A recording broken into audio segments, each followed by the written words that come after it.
Амыңды айтса мен шешең ам. Сөйлен нақыл зайбал. Сен мені құлмысың сақыл. Сен заттарыңды әр қазақ, әр қағыз алғанына қуан сен мал. Сен әр затыңды экономиканы көтерген біз шығар нақыл бейшара. Мал шешең ам. Қотақбас. Қытай. Қотыңды айрамыстайым сен шешең ам.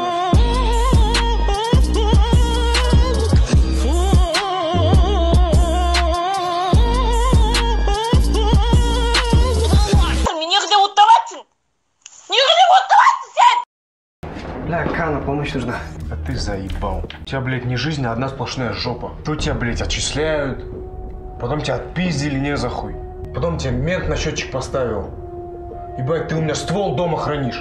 Ты вообще охуел? Бля, не ной, брат, пожалуйста, не сейчас.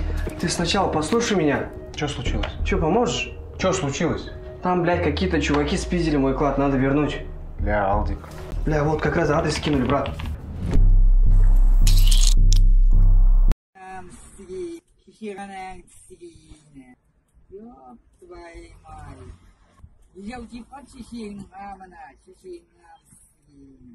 Ме қотам, бұл қазақтың ойы.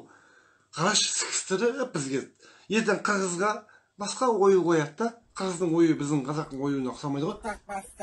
Мал да, арамы да. Анан жазып аласың ба? Өмір деген махаббатсыз болмайды.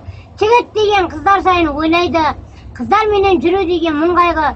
Сондықтан да жігіт қызсыз болмайды. Уапа! Тағы да біреуін айтың.